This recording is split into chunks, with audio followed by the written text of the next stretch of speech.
Queridos irmãos, nós lemos hoje a cena da visitação de Nossa Senhora a Santa Isabel.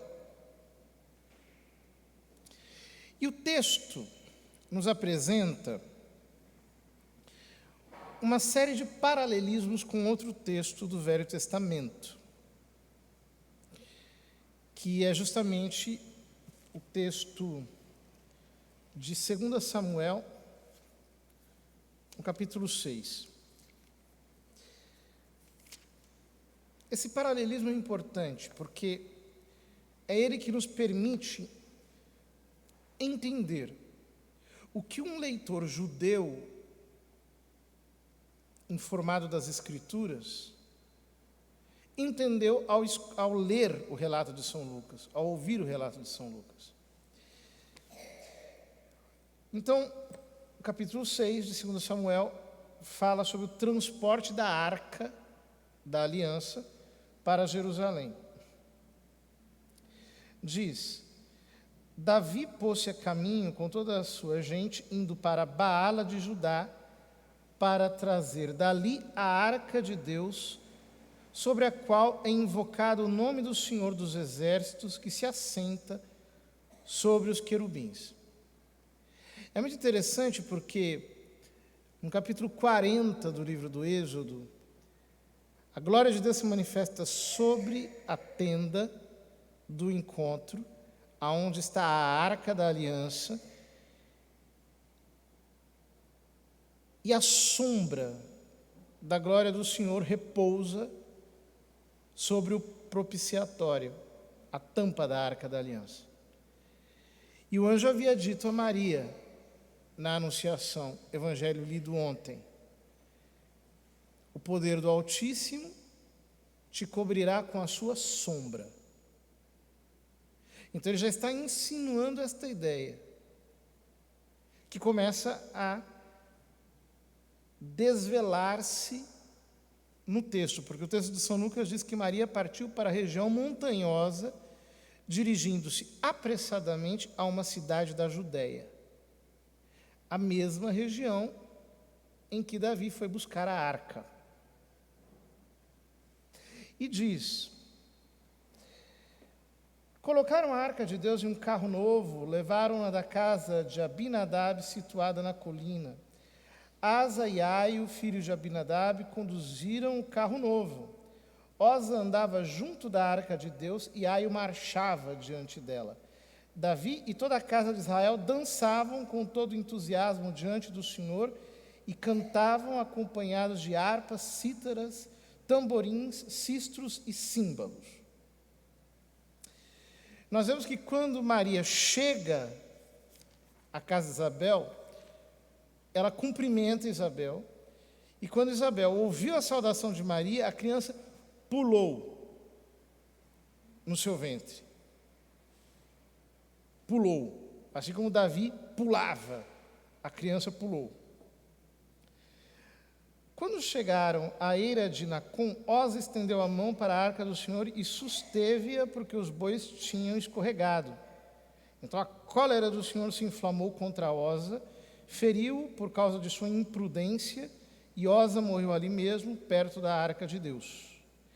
Quer dizer, na verdade é a cena de um acidente. Ele foi sustentar a arca era pesada, acabou esmagando. Naquele dia, Davi teve medo do Senhor e disse: como entrará a arca do Senhor em minha casa? E não quis deixá-la entrar em sua casa na cidade de Davi. Mandou levá-la para a casa de Obed-edom, natural de Gate.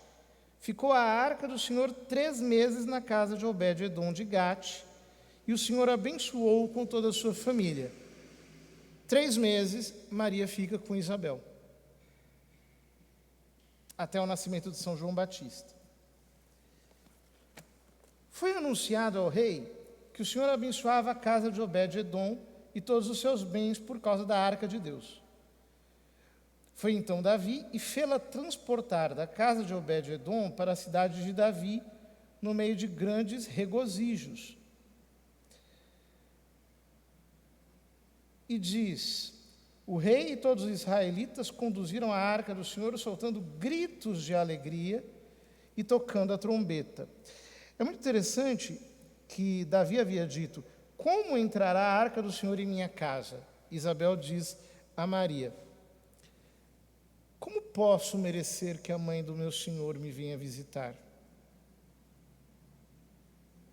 Logo que a tua saudação chegou aos meus ouvidos, a criança pulou de alegria no meu ventre. Davi dançava com todas as suas forças diante do Senhor, cingido com um éfode de linho.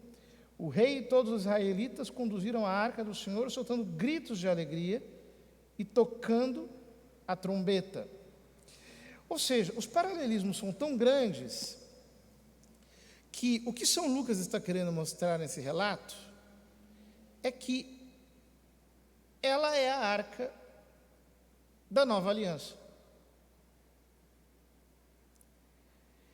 A arca da velha aliança continha dentro de si o maná,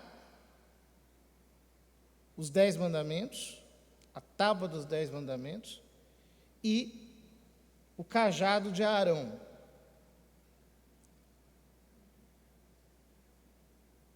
O maná, segundo os padres da igreja, representa Deus Filho, que é o pão da vida.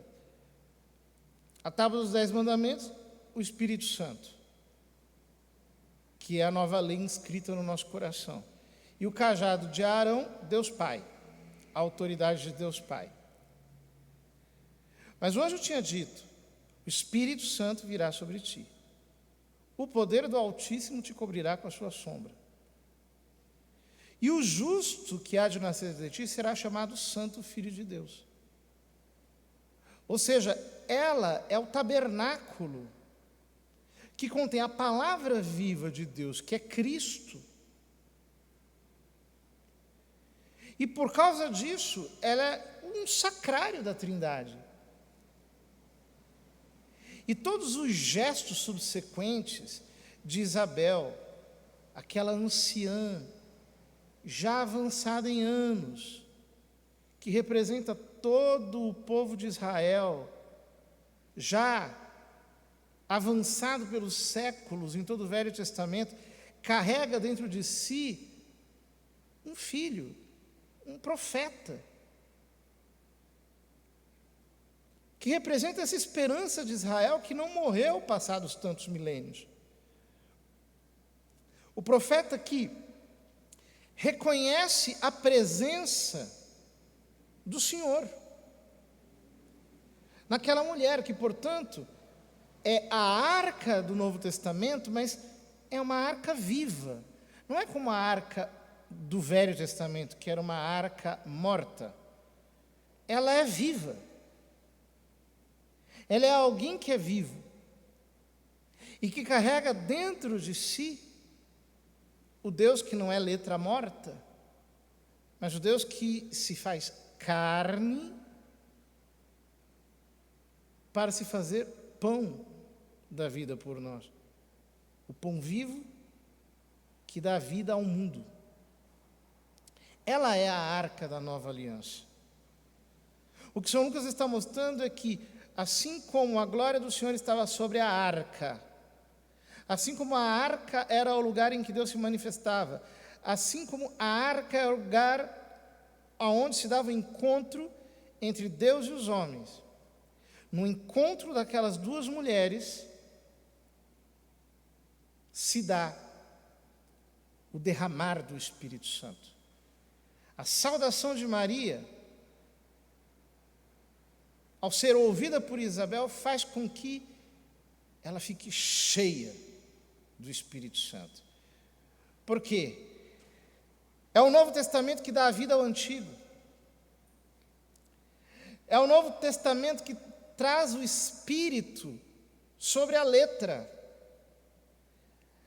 É o Novo Testamento com a graça de Cristo que faz com que a vida do Espírito se manifeste verdadeiramente em nós.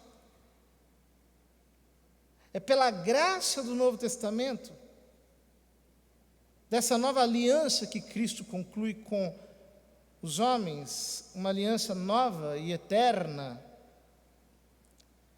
que de fato que de fato nós podemos viver. Isabel diz: bem-aventurada aquela que acreditou, porque será cumprido o que o Senhor lhe prometeu. Toda essa graça do Novo Testamento nasce da fé em Cristo. Esta é a bem-aventurança suprema. Bem-aventurada aquela que acreditou. São João recolhe essas palavras de Cristo a São Tomé. Tomé, tu creste porque viste? Bem-aventurados os que creram sem terem visto. Bem-aventurados os que creram. A bem-aventurança da fé é aquela que acende em nós a chama do Espírito e que derrama em nós o poder do Espírito Santo. O encontro dos dois testamentos, aqui representado, é o lugar aonde acontece a manifestação da glória, da Shekinah de Deus em Cristo Jesus. Tudo isso deve nos fazer pensar. As imagens empregadas por São Lucas nesse texto são todas muito belas. Maria partiu para as regiões montanhosas, elevadas. Dirigiu-se apressadamente. É um movimento para cima e com pressa. Depois, a criança pula para o alto, pula para cima, pula de alegria. Quantas vezes nós arrastamos uma vida espiritual totalmente morta, feita de atos frios, de uma oração apática, indiferente, muitas vezes racionalista.